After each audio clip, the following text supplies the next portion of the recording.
Bonjour à tous. Hello, everyone. I'm here today with Ministers Mendicino, Ian, Lametti, and Blair, and other members of our team to talk about what we're doing to protect communities. It's also important to recognize the leadership of the people joining us today who've been at the forefront of the fight for tougher gun control for years.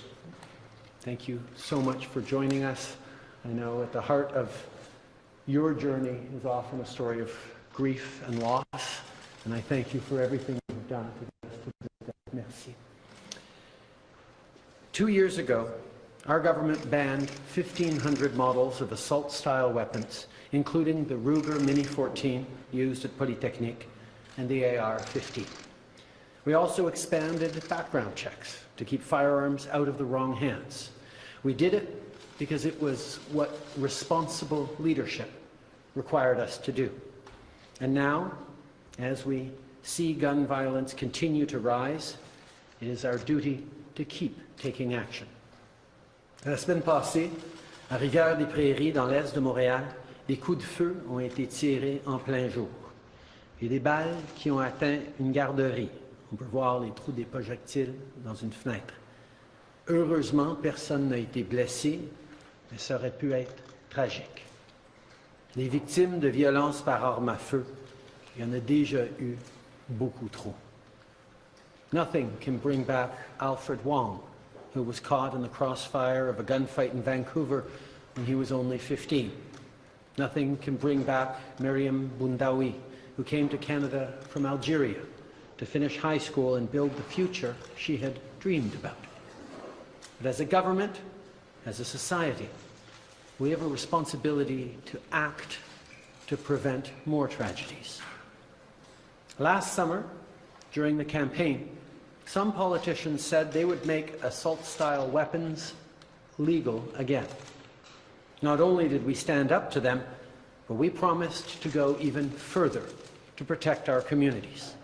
We proposed to invest to help provinces and territories put restrictions on handguns within their jurisdictions. However, in our discussions with law enforcement, advocates and experts, it became apparent that we needed a different solution. So we decided to take a new route, something that would tackle this issue at a national level. And so today, we're moving forward.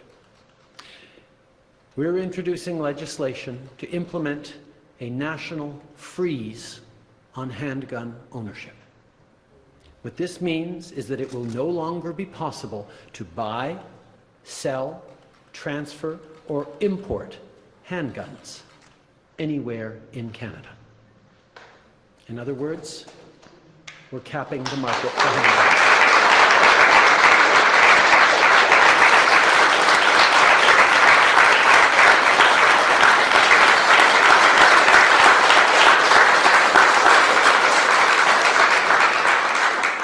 As a further part of this new legislation, we're also fighting gun smuggling and trafficking by increasing maximum criminal penalties and providing more tools for law enforcement to investigate firearm crimes.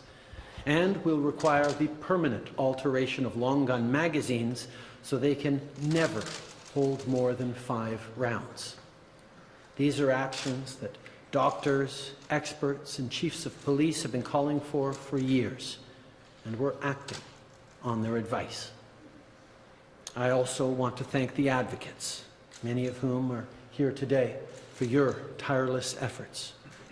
I know that for too many of you, grief and loss are at the root of the work that you do. I want to recognize that, and on behalf of all Canadians, I want to thank you for your strength.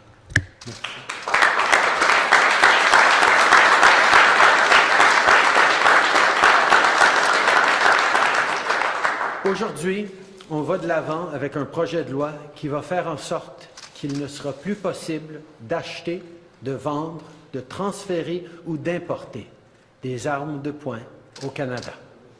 Dans le cadre de ce nouveau projet de loi, on s'attaque aussi à l'importation illégale et au trafic d'armes à feu en augmentant les sanctions pénales maximales. Et on va fournir plus d'outils aux services policiers pour enquêter sur les crimes liés aux armes à feu. De plus, on va exiger la modification permanente des chargeurs d'armes d'épaule pour qu'ils ne puissent jamais contenir plus de 5 cartouches. Pour combattre la violence par arme à feu, il faut s'attaquer à plusieurs fronts. D'abord, avec nos mesures, on plafonne et réduit le nombre d'armes en circulation au pays. Mais il faut aussi continuer de faire de la prévention avec les jeunes qui pourraient avoir des contacts avec des milieux criminalisés. Et il faut poursuivre nos efforts pour s'attaquer à l'importation illégale à nos frontières. We've already invested to strengthen the RCMP and CBSA's capacity to intercept guns coming across our borders. We know our efforts are working because last year our agencies intercepted nearly double the number of firearms than the year before. We'll continue doing more to support law enforcement as they tackle the illegal gun market. We've thought about this long and hard.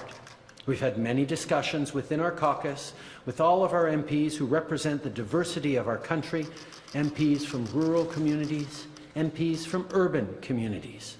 The members of our team here today can tell you that this is not an easy thing to do, but we all agree that it is the responsible thing to do.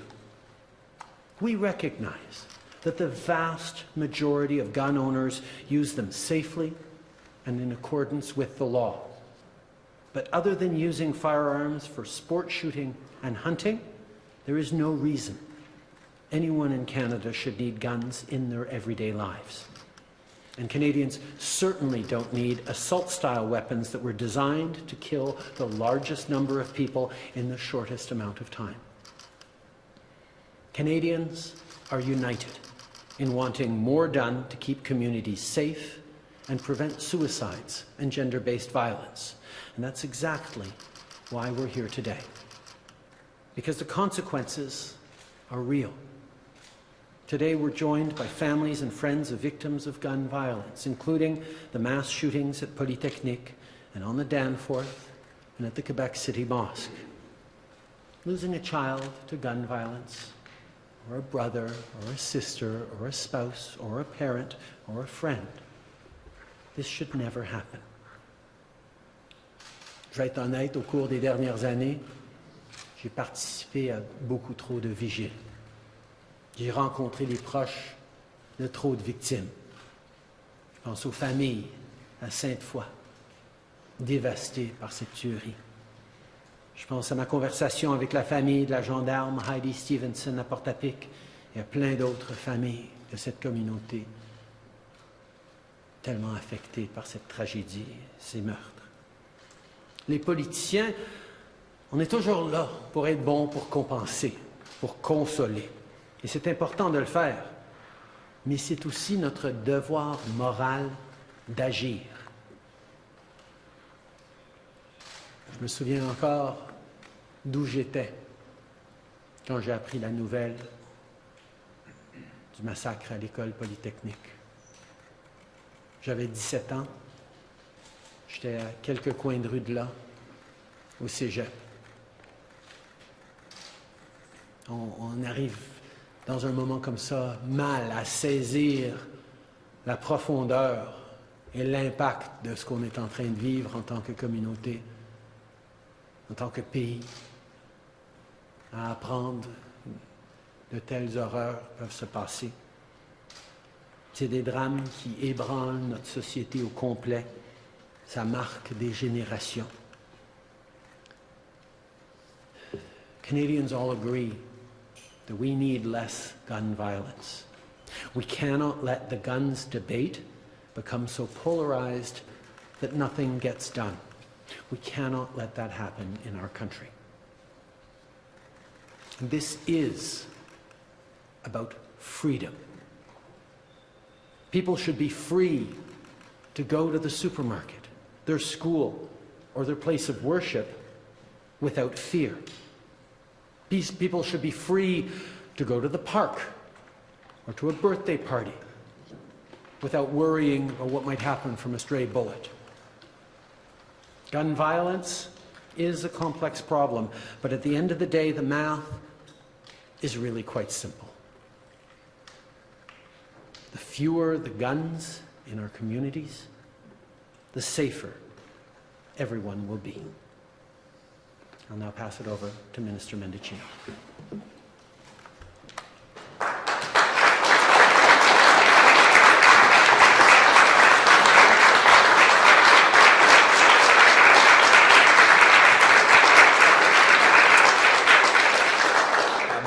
Bon après-midi et merci, Monsieur le Premier Ministre. And just before I begin the substance of my remarks, let me just say from the bottom of my heart, thank you to every single person who is on this stage, who has experienced indescribable pain and anguish and loss, the likes of which they would wish on no one else. And in spite of that, they have persevered with their advocacy and their leadership in a way that makes today possible.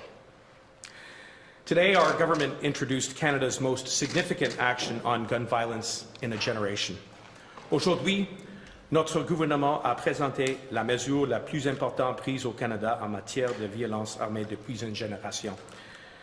Combined with the measures we've already put in place, this marks the next significant step in our fight to eliminate gun violence. The bill we just tabled represents a milestone amidst a long and difficult battle which takes place on our streets every single day. It's a battle that has claimed too many lives, leaving empty chairs at the dinner table and empty desks in our classrooms. In recent months, I've had the privilege of meeting families from Truro and Portapique, Nova Scotia, the leaders of the Mosque City in Quebec City, women from École Polytechnique in Montreal, young people affected by the Danforth tragedy in my hometown of Toronto, and many others. I've heard them, I've grieved with them, and I'm proud that many of them are here today because they made this announcement possible. If there's one thing that you've taught me, It's the depth of your strength and spirit. If there's one thing you've shared with me, it's your plea that no one should have to endure the pain you will always carry with you. And if there's one thing I wish I could grant, it would be to bring back what was stolen from you. Nothing can undo the loss that you've suffered. But with Bill C-21, we can do everything in our power to prevent the next tragedy. Avant de souligner certaines dispositions clés de cette proposition législative, définissons clairement le défi que nous attend. Statistique Canada vient de rapporter que les homicides par arme à feu ont augmenté de 37% au cours des 11 dernières années. En 2020, les armes de poing étaient impliquées dans environ 75% des vols avec violence et 60% des homicides. Finalement, les armes de poing étaient impliquées dans plus d'un demi des infractions sexuelles et violentes commises à l'aide d'une arme à feu en 2020, ce qui confirme l'augmentation alarmante de la violence sexiste liée à la violence armée. In short, we have before us a complex and pernicious problem, and today we're taking it head on. First, as you heard, we're introducing a national freeze on handguns.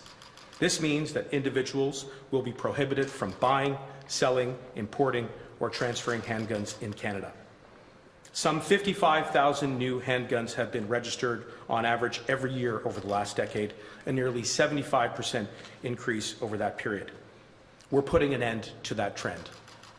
And we are not waiting for this bill to pass to take action. Today, we tabled changes to regulations under the Firearms Act to bring these handgun prohibitions into force as soon as possible.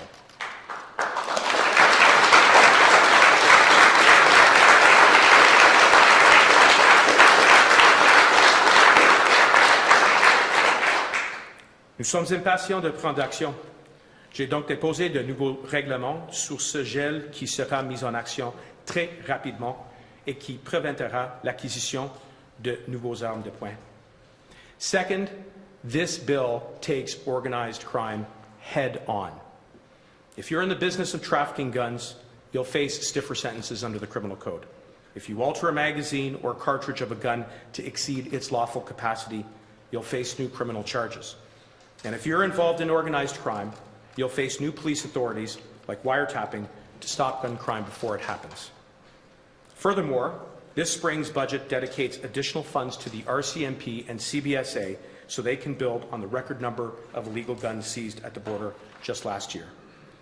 Et j'annoncerai sous peu le renouvellement de l'initiative fédérale de lutte contre les armes à feu et les gangs qui donnera plus de ressources aux forces policières locales. Ayant travaillé sur les lignes de front du système de justice pénale, je peux vous dire que ce gouvernement est inébranlable dans son engagement à protéger nos frontières, nos collectivités et tous les Canadiens. Third, we're addressing the increasing role that guns play in gender-based violence. The bill will prevent individuals with a prior or current restraining order from obtaining a firearms license and will empower authorities to automatically revoke the licenses of those with a new restraining order. The bill will also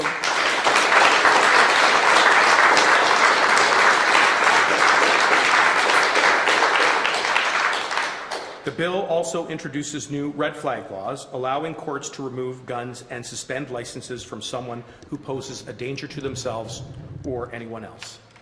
À la suite de conversations que nous avons eues avec des groupes de défense des femmes et d'autres groupes de défense, nous ajoutons des mesures pour protéger l'identité des personnes vulnérables qui s'adressent au tribunal. There is no obligation or burden on victims or survivors to use red flag laws. They will simply add another layer of protection. And just last week, I issued a new mandate letter to the Commissioner of the RCMP with specific instructions to ensure law enforcement's response to intimate partner violence is immediate, particularly when a firearm is involved.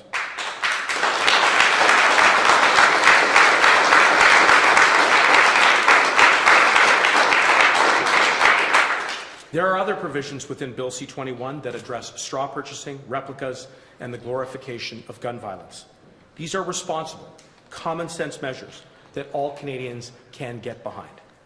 The challenges we face in our communities are pressing, And I'm calling on all colleagues in the House of Commons and all colleagues in the Senate to pass this bill as quickly as possible.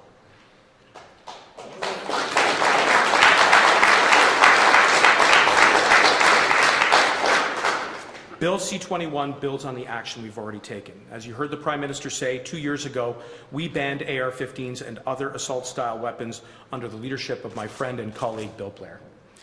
This important decision prohibited over 1,500 models of assault-style weapons.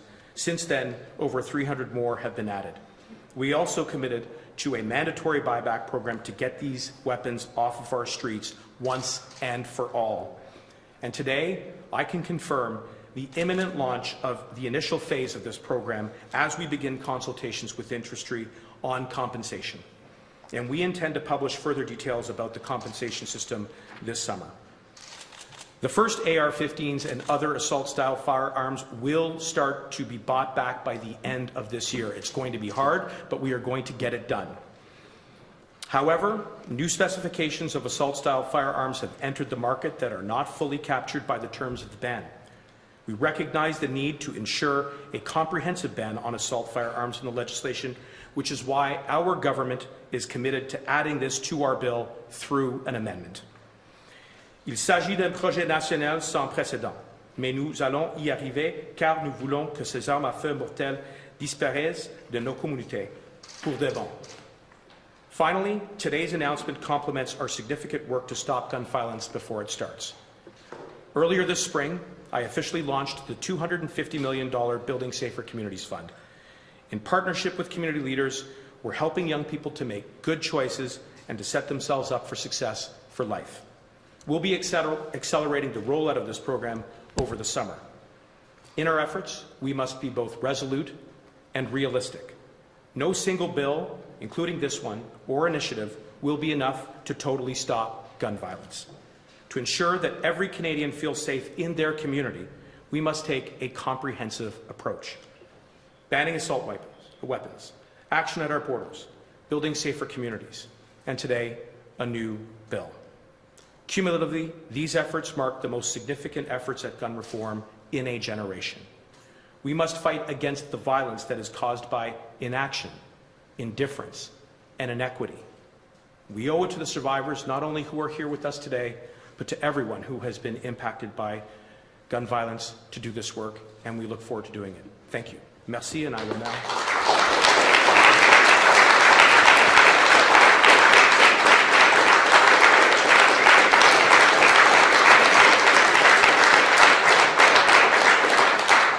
And I will now turn it over to Minister Trudeau.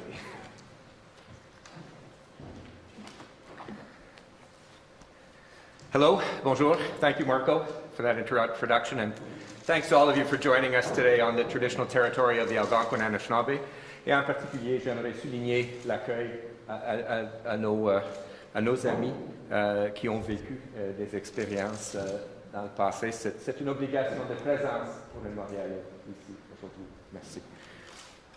Je veux parler spécifiquement des changements apportés au Code criminel par le projet de loi C-21.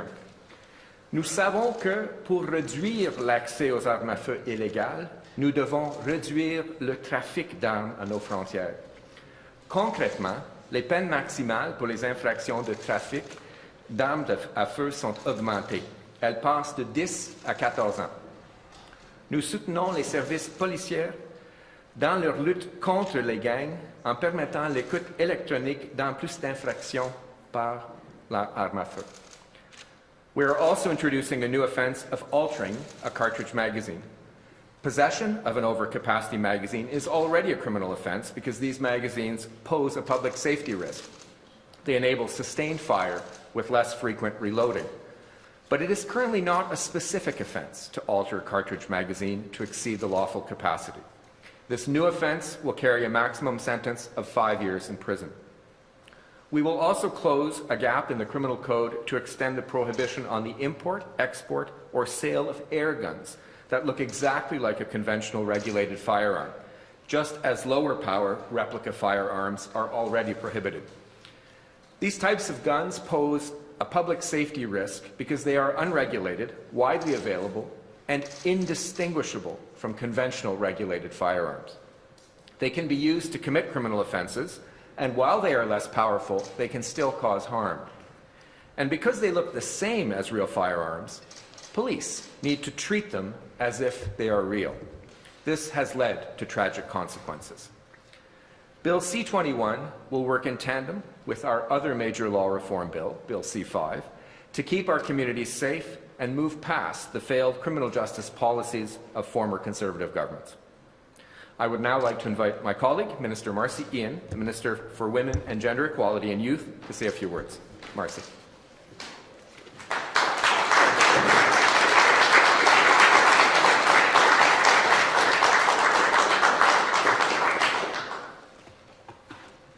Good afternoon. First and foremost, I want to address you, the survivors, the family members, the activists. It means everything that you're standing here with us today. Thank you. Thank you.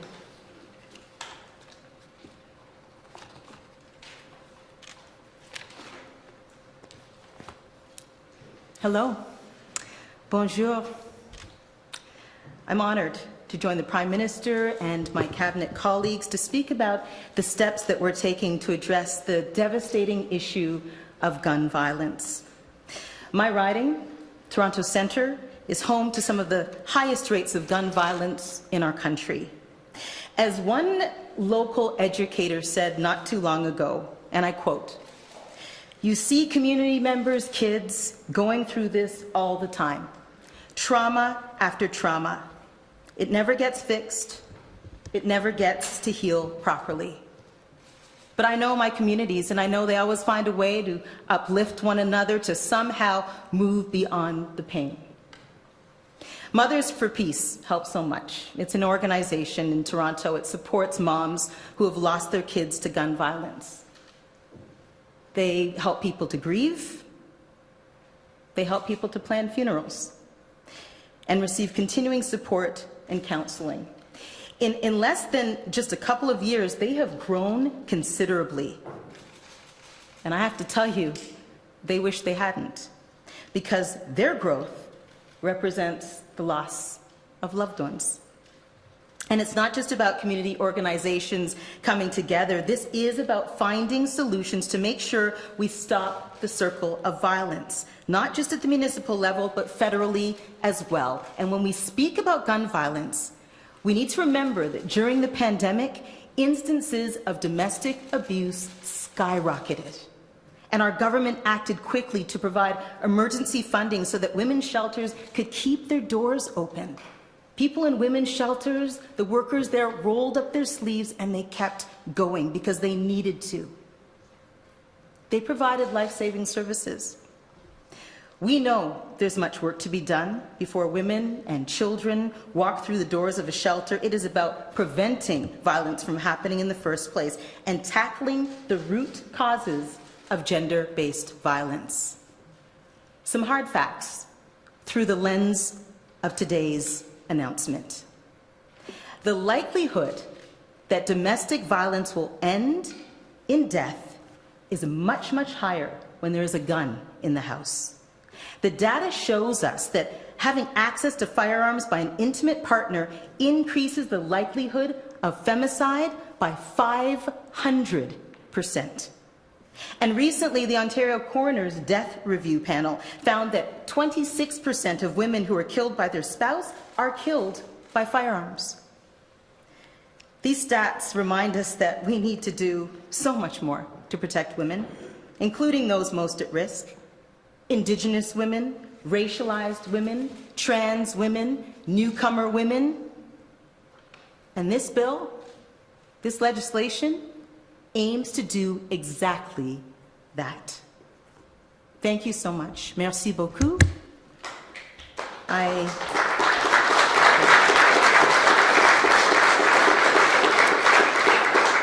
now have the pleasure of turning the microphone over to my colleague and friend, Minister Bill Blair.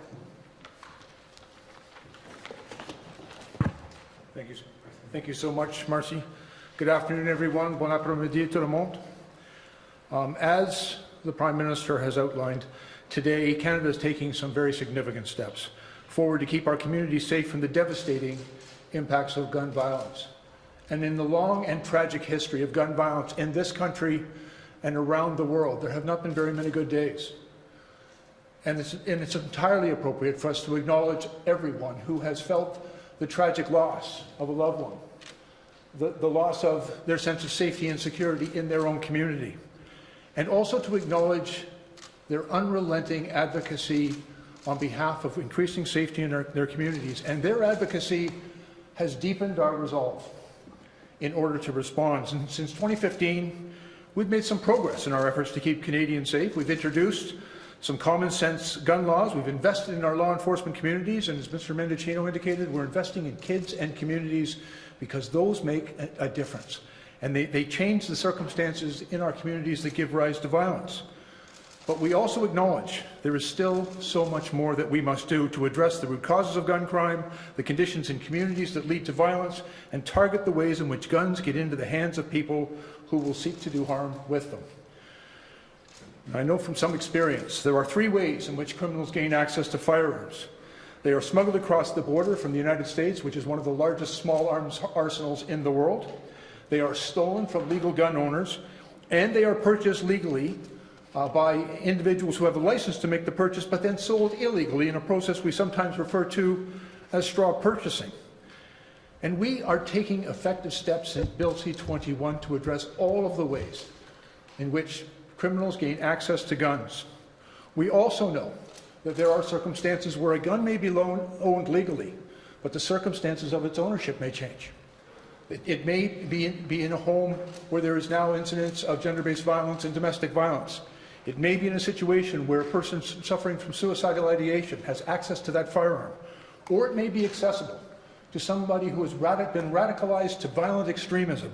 And in those circumstances, we have to have the tools to enable those firearms to be removed from a situation that is dangerous and made deadly by the presence of a firearm.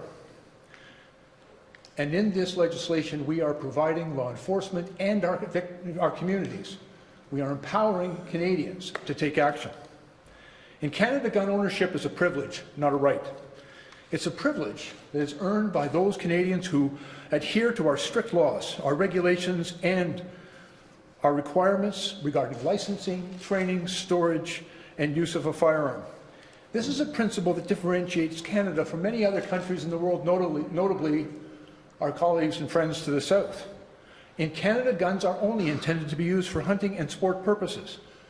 And let me also acknowledge, as the Prime Minister has done, the overwhelming majority of firearm owners in this country are law-abiding. They are responsible firearm owners. They acquire their firearms legally. They store them securely. They use them responsibly. They earn the privilege of firearm ownership, and we respect them for their adherence to their laws. And I know a lot of individuals in the firearm owning community in this country, and I can tell you that they are as concerned with the safe use of firearms and restricting the access that criminals and people intent on violent crime can have to firearms.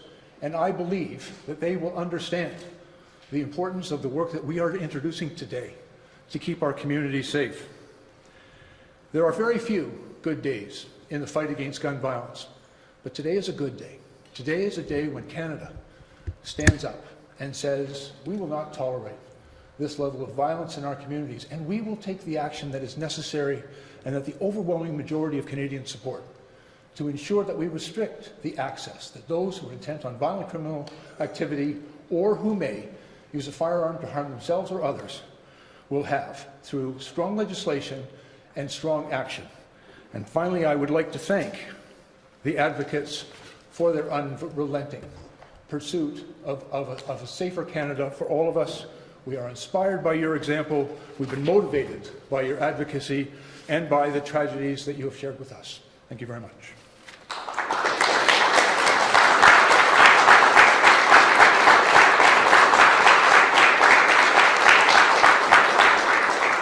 Merci. Nous avons maintenant 2 minutes pour des questions avec le Premier ministre et les ministres.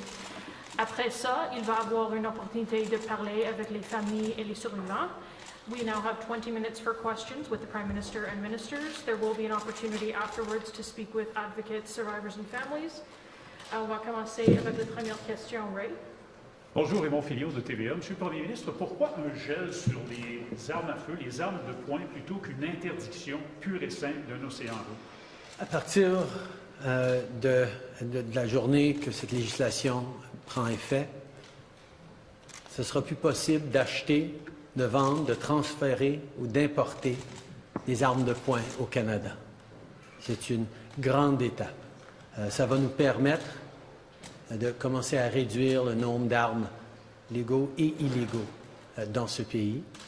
Je comprends que c'est une étape importante, mais c'est une étape qui respecte aussi le fait que la grande majorité des propriétaires d'armes à feu dans ce pays suivent les lois, suivent les règles. My colleague would like to have it in English. As of today, we're passing legislation that, when it is enacted, will make it no longer possible to buy, sell, transfer, or import handguns anywhere in Canada. This is a significant step forward to make our communities safer.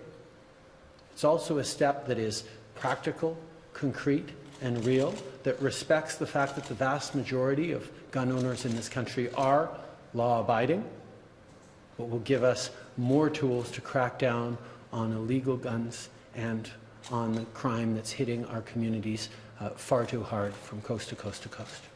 Vous aviez parlé l'an dernier d'un programme de rachat des armes d'assaut, et c'est un programme optionnel, il n'est pas obligatoire. Est-ce qu'il deviendra obligatoire? Je n'ai pas eu le temps de lire tout votre communiqué, il nous a été donné quelques minutes seulement. On a promis de mettre en place, on a mis en place des mesures qui rendent illégales les armes d'assaut dans ce pays. C'est maintenant illégal de les acheter, de les vendre, de les transférer ou même de les utiliser. On a aussi promis un programme de rachat pour ces armes d'assaut. Ce programme de rachat sera obligatoire. La seule alternative, si quelqu'un veut vraiment garder leur arme d'assaut, il sera rendu complètement inopérable en tant qu'arme à feu. C'est la seule condition dans laquelle quelqu'un pourra garder une arme d'assaut, c'est qu'il soit complètement inutile en tant qu'arme à feu. C'est une promesse qu'on a faite et ce programme de rachat sera obligatoire pour les armes d'assaut. Prochaine question.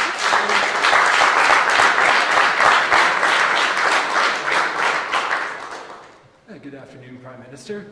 We know many of the guns that are used in violent crime in Canada are legally sourced from the United States.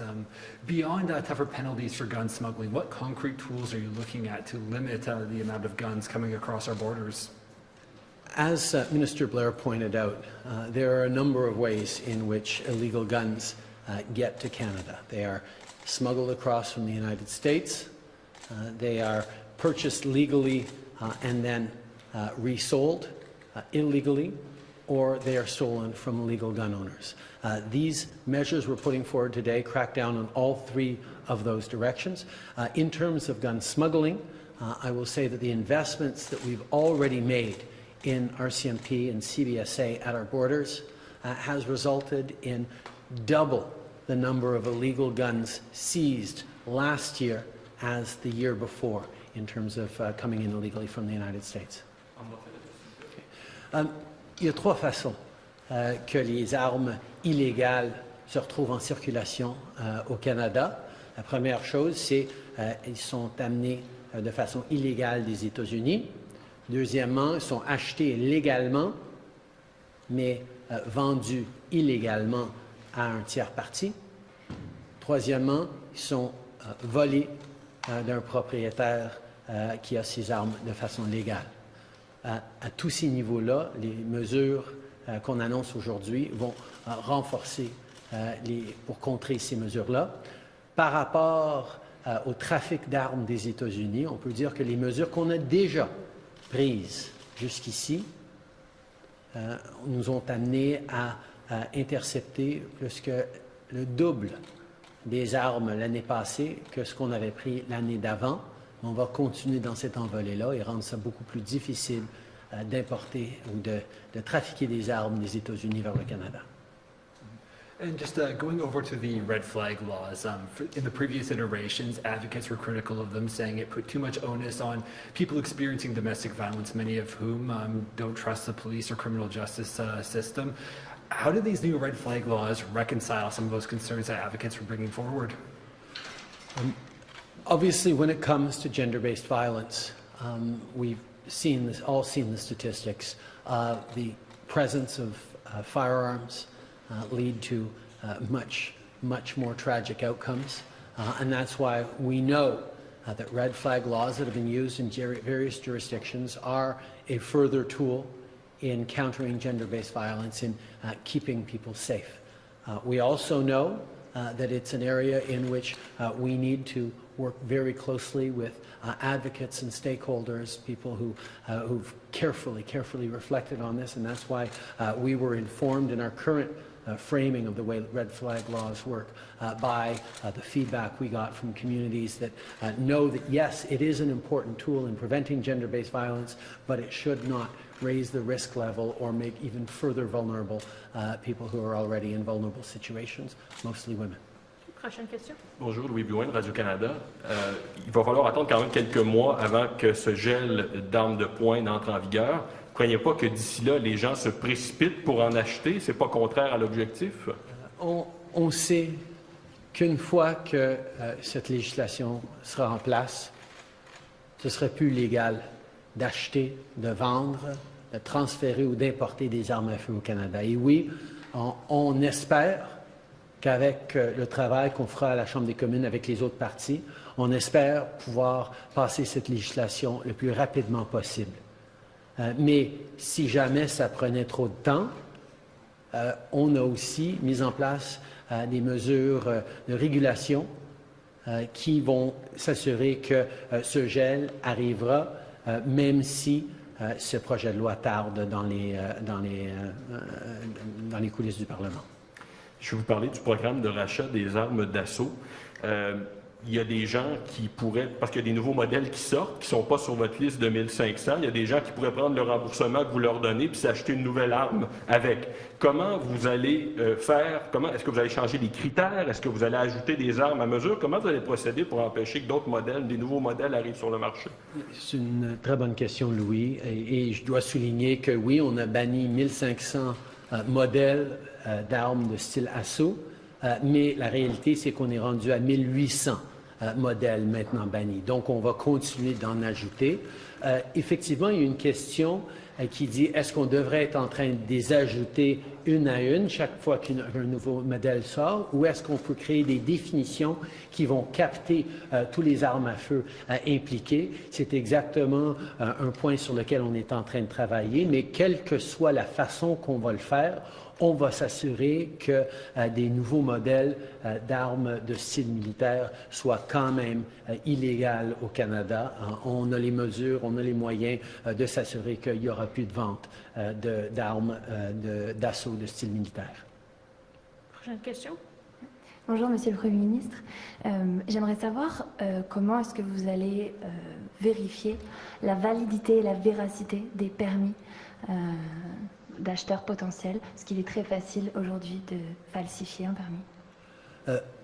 Une des mesures qu'on a mis de l'avant l'année passée, c'était pour approfondir les vérifications d'antécédents, pour s'assurer que les permis et que les acheteurs d'armes dans le système légal soient vérifiés de la bonne façon.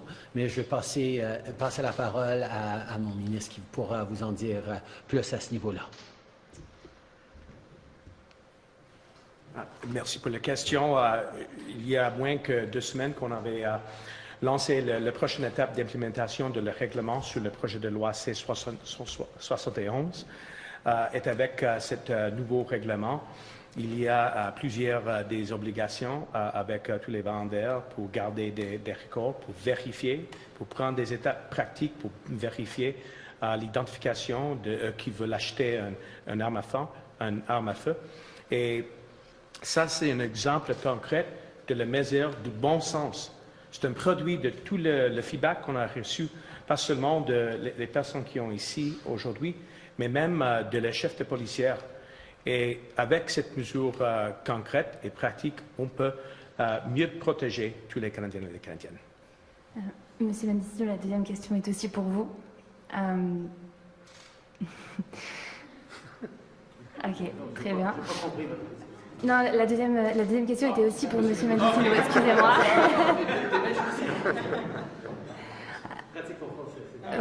Vous avez mentionné tout à l'heure la prévention auprès des jeunes,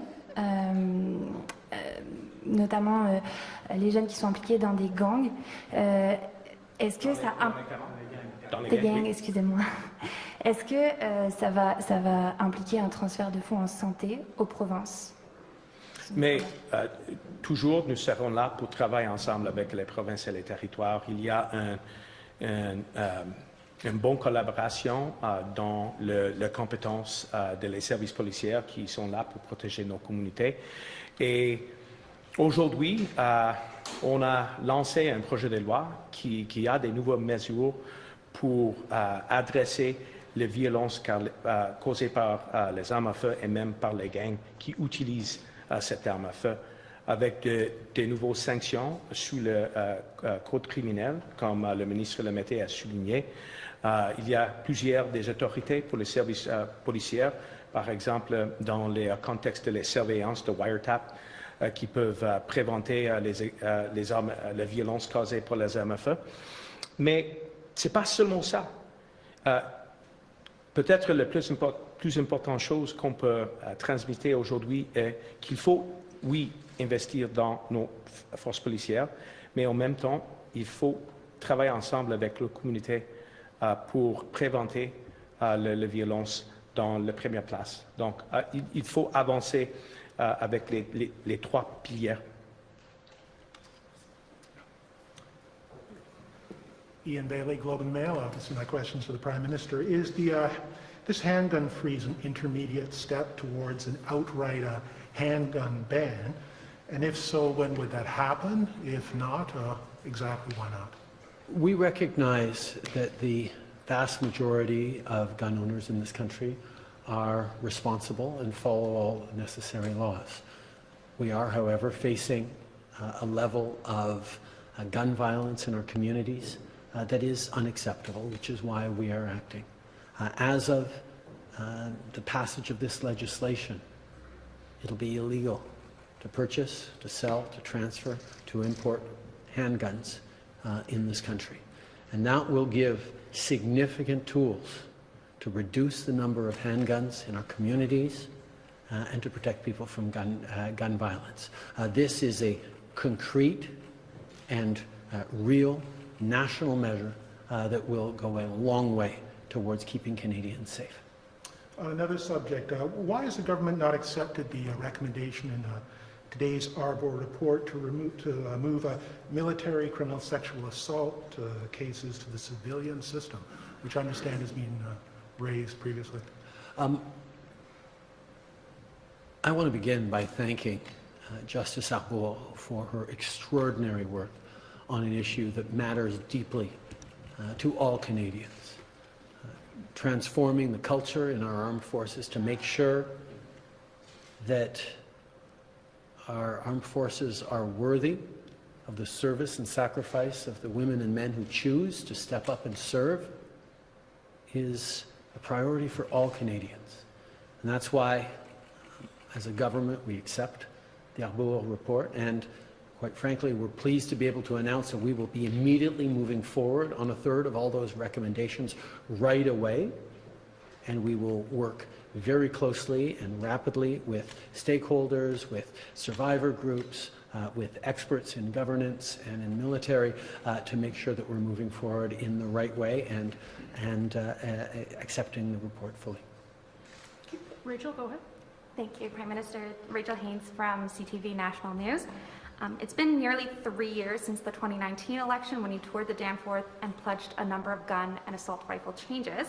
However, since then, you've still not banned handguns or implemented a buyback program. How can you guarantee that this is actually the time that your government is going to follow through on these promises? Actually, It's been almost 2 years since we brought in a ban on handguns. As of a couple of years now, it's illegal to buy, to sell, or to use military-style assault weapons in this country. That's done. That was a massive step that Canada took in the right direction towards keeping people safe. And yes, I recognize that there are political parties out there and politicians who say they will reverse and bring back assault-style weapons, but we will ensure that we continue to keep those weapons banned, and indeed have announced an obligatory, mandatory buyback program that will be starting this fall, before the end of the year. That's an important step forward on keeping that promise we made to Canadians to strengthen gun control in this country, despite certain other people wanting to loosen gun control in this country.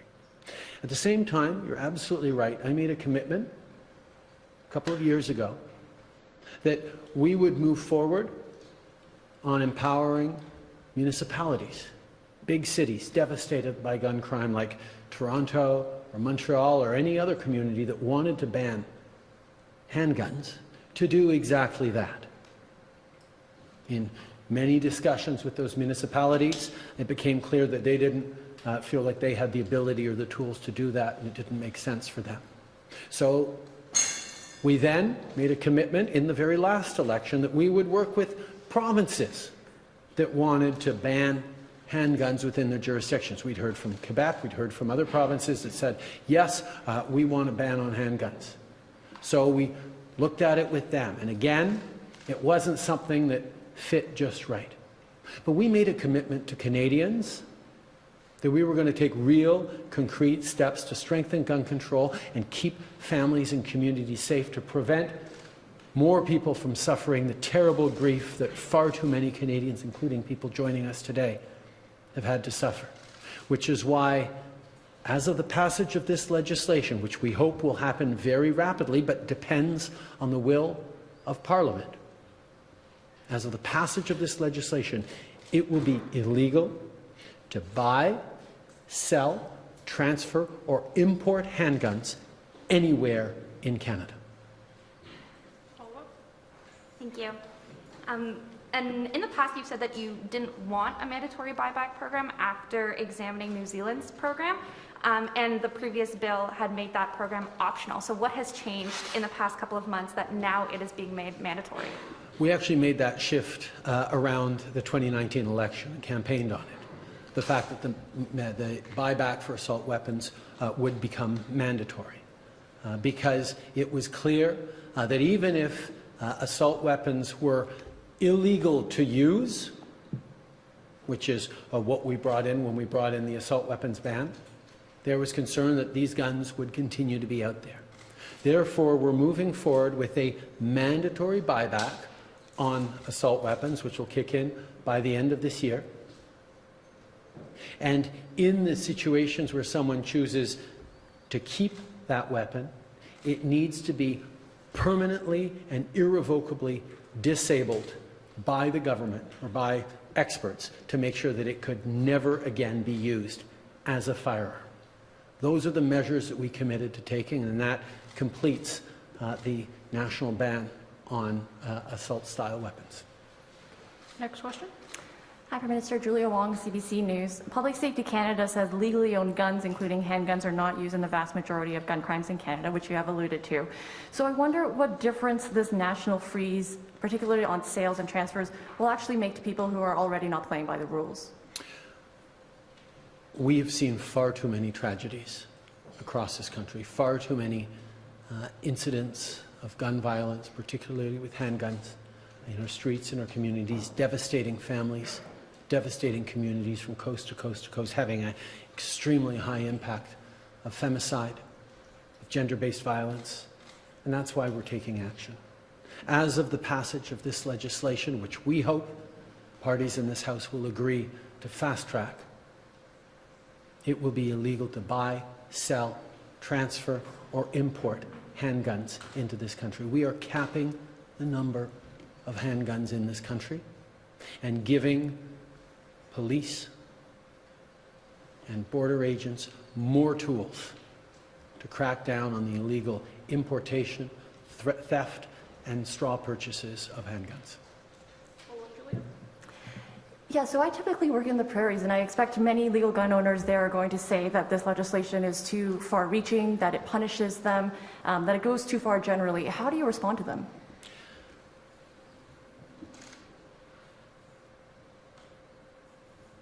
People should have the freedom in this country to go to a supermarket, go to a birthday party, walk down the street, play in their yards, gather with families for a picnic without being worried about gun violence. And unfortunately, the reality is, in our country, it is getting worse and has been getting worse over the past years. We need only look south of the border to know that if we do not take action firmly and rapidly, it gets worse and worse and more difficult to counter. That's why, as of this moment, or as of the passage of this legislation, it will be illegal to buy, sell, import, or transfer handguns in this country. Dernière question, JD. Oui, bonjour, Monsieur Trudeau. Avez-vous une idée du coût du programme de rachat des armes d'assaut? Combien ça va coûter? Pour ça, je peux demander au ministre Medicino. Merci pour la question. Comme je vais mentionner dans mes remarques aujourd'hui, on va lancer immédiatement le processus de consultation avec les leaders de l'industrie, eux qui vendent les armes à feu, pour comprendre le paramètre propre pour un système, pour créer un système de compensation, et ça va informer le total coût de le programme de rachat obligatoire. Mais la plus importante chose est le dévouement seront là de le gouvernement de lancer ce programme et de commencer le processus de ramener les armes d'assaut, comme le Premier ministre a dit. Bravo pour votre français, M. Mendicino. Autre question, vous avez mentionné que, si j'ai bien compris, pour lui, pour vous, à vous encore, oui. Vous avez mentionné qu'il y avait, à chaque année, il y avait 57 000 handguns qui étaient enregistrés à chaque année. Chaque année. Ça veut dire qu'avec l'entrée en vigueur de ça, c'est au moins 50 000 de moins d'armes de poing qui seraient en circulation. Est-ce que vous avez une idée du nombre actuel qui est en circulation au pays, au Canada? Combien de handguns sont en circulation à l'heure actuelle au Canada?